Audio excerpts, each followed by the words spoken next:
का YouTube channel.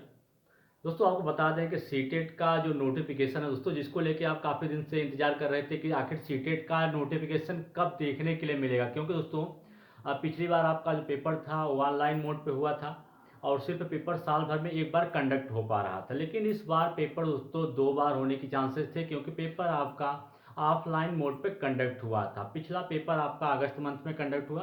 फिर उसके बाद ये था, काफ़ी बच्चे उस परीक्षा में शामिल तो हुए थे, लेकिन काफ़ी बच्चे फेल भी हुए गए थे। कहने का मतलब है कि पासिंग परसेंटेज बहुत कम था। और जब कोई रिजल्ट आता है, बच्चा फेल हो जाता है, फिर इंतज़ार होता है कि सेकंड जो है सीटेट का नोटिफिकेशन कब आएगा और हम कब से फिर फॉर्म भर के इस परीक्षा को क्वालिफाई करेंगे। तो दोस्तों आपका जो इंतज़ार था इस चीज़ को लेके, वो इंतज़ार समाप्त हो चुका है। अब आपका जो नोटिफिकेशन है सीटेट आपका, जिसका दोस्तों था कि दिसंबर मंथ में आपका एग्ज़ाम होगा, लेकिन अब आपका जो पेपर है वो जनवरी मंथ में होगा। उसको लेके नोटिफिकेशन जारी हो चुका है दोस्तों। आपको सारा चीज़ इस वीडियो में मैं बताऊंगा कि आप कब से फॉर्म भर सकते हैं, स्टार्टिंग डेट क्या है, उसका लास्ट डेट क्या है, अब एग्ज़ाम आपका कब कंडक्ट होगा, ठीक है। और फर्स्ट पेपर कौन भर सकता है, या बीएड वाले फर्स्ट पेपर भर पाएंगे कि नहीं भर पाएंगे, इन सब के बारे में चर्चा करूंगा दोस्तों। तो चलिए सबसे पहले मैं आपको बता दूं कि जो सीटेट आपका पेपर है जनवरी में होने वाला, उसको लेकर दोस्तों नोटिफिकेशन जो है वो जारी हो चुका है। अब इस नोटिफिकेशन दोस्तों क्या क्या चीज़ें होती हैं, इसी नोटिफिकेशन के जरिए बताया जाता है कि आपका जो फॉर्म है वो कब से भरा जाएगा। तो मैं आपको बता दूं कि फॉर्म भरने का जो स्टार्टिंग डेट है वो 3/11/2023 है, ठीक है। 3/11/2023 से आपका फॉर्म भरना स्टार्ट होगा। और लास्ट डेट, जिसको एंड डेट बोलते हैं या लास्ट डेट बोला जाता है, कब रखा गया है, लास्ट डेट आपका है 23/11/2023 तक आप फॉर्म फिलअप कर सकते हैं, ठीक है। ये तो रहा आपका फॉर्म कब स्टार्ट होगा और फॉर्म कब तक भर सकते हैं दोस्तों। इसी 23 तारीख को ही लेट पेमेंट के साथ आप देर रात तक फॉर्म को फिल कर पाएंगे।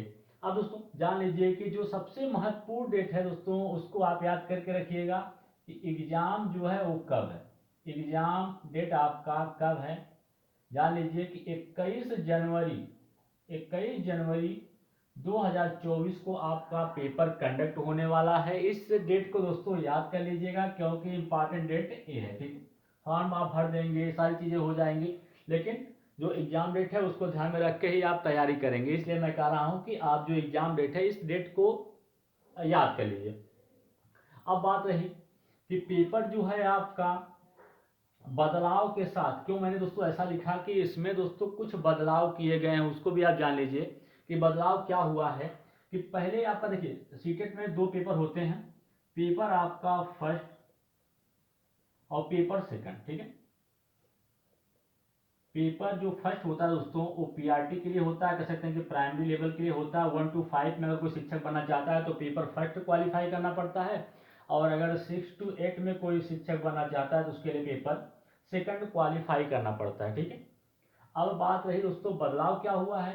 पहले दोस्तों आपका जो पेपर फर्स्ट होता था वो मॉर्निंग में होता था, लेकिन इस बार परिवर्तन कर दिया गया है। जो पेपर आपका सेकंड है, पेपर सेकंड आपका मॉर्निंग में होगा, मॉर्निंग में आपका पेपर सेकंड होगा, और इवनिंग टाइम में आपका पेपर जो है वो सेकंड पेपर इवनिंग में होगा। अब दोस्तों ऐसा परिवर्तन क्यों किया गया, इसके बारे में आयोग ही जाने कि ऐसा चेंजिंग वो क्यों किए हैं, ठीक है। अब रही बात कि क्या बीएड अभ्यर्थी जो हैं वे 1 to 5 का फॉर्म फिल कर सकते हैं कि नहीं कर सकते हैं। बीएड मौका, तो दोस्तों मैं आपको बता दूं कि बीएड अभ्यर्थियों को सीधा सीधा मना कर दिया गया है कि वे जो है 1 to 5 का जो फॉर्म है उसको फिलअप नहीं कर सकते हैं, क्योंकि और सीटेट क्या कर सकते हैं कि जो आपके संस्था सीबीएसई इनके द्वारा खुद कहा गया है कि आप फॉर्म फिलअप करने से पहले जो एनसीटी है उसकी जो गाइडलाइन है इसको आप पढ़ लीजिए, या इनके वेबसाइट पर आप जाके देख लीजिए कि एलिजिबिलिटी क्या है, उस हिसाब से आप फॉर्म फिलअप करिएगा।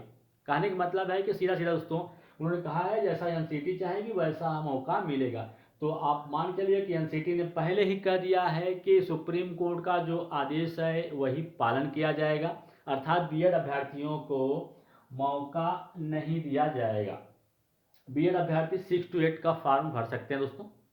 और बता दें कि जो आपका पेपर है जिसको लेके परेशान होने की बिल्कुल ज़रूरत नहीं है कि ऐसा कोई कहे कि नेगेटिव मार्किंग होगा। तो बता दें कि जो आपके शिक्षक पात्रता परीक्षा होती है, ऐसी परीक्षाओं में नेगेटिव मार्किंग नहीं होता है। ठीक है, इसको भी ध्यान रखिएगा।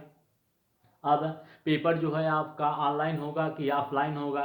दोस्तों कॉमन सी बात है कि पिछला पेपर भी आपका ऑफलाइन हुआ था, इस बार भी जो पेपर आपका होने वाला है वो भी आपका ऑफलाइन मोड पे ही होगा।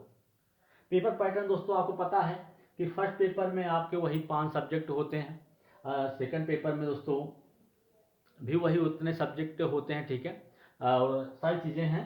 अब आप जान लीजिए कि नोटिफिकेशन आ चुका है, बस आपको दोस्तों तैयारी में लगना है, तैयारी करनी है। ठीक है, और इस एग्ज़ाम को आपको क्वालिफाई करना है। अब एक प्रश्न और है दोस्तों कि क्या सीटेट अपियरिंग जो अभ्यर्थी हैं, सीटेट जनवरी वालों को बिहार शिक्षक भर्ती में, बिहार